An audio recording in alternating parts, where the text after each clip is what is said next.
A political storm has broken out in Uttarakhand, with the BJP staking claim to form the government in the state with the help of 9 rebel Congress MLAs, including former Chief Minister Vijay Bahuguna. Chief Minister Harish Rawat has claimed he is still in a majority, however.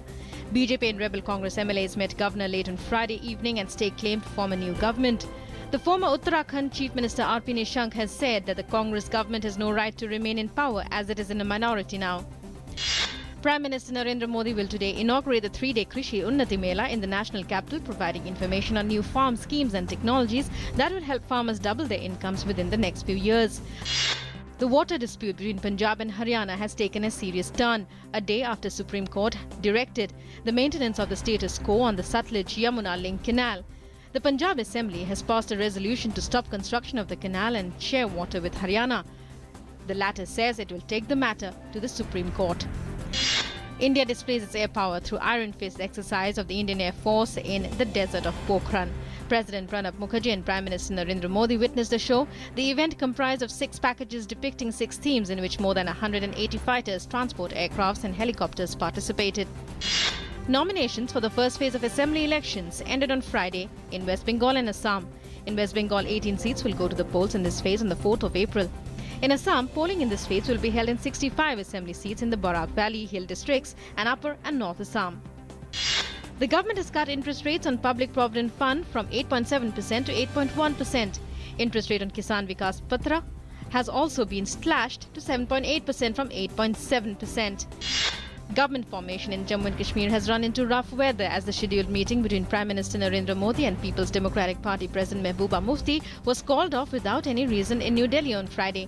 The fresh uncertainty came a day after PDP chief Mehbooba Mufti met BJP President Amit Shah.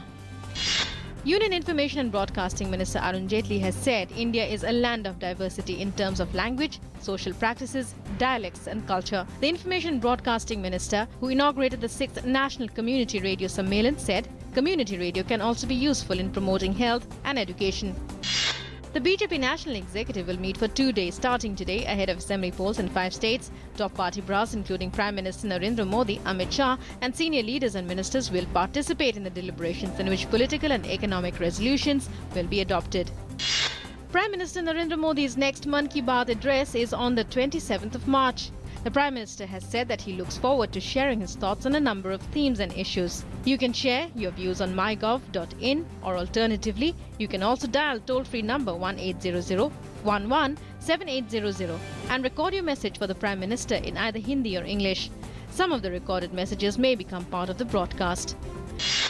The Supreme Court reversed its earlier order and allowed the use of photographs of governors, chief ministers and ministers in government advertisements.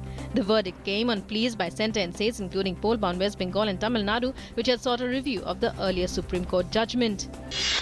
Main plot of the ghastly Paris attack, Saleh Abdeslam, has been arrested from Brussels after an encounter with security forces. The arrest comes 4 months after the deadly attacks in which more than 130 people were killed.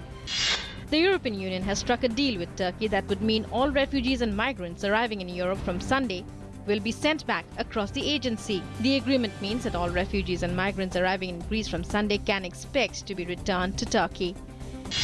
It will be a clash of the Asian giants India and Pakistan once again at the Eden Gardens in Kolkata today. India has won all the matches against Pakistan in previous World Cups in the T20 format. Indian badminton queen Saina Nehwal reached the quarter-finals of the Swiss Open Grand Prix Gold Badminton Tournament, being held at Basel after registering a straight game victory in the women's singles match.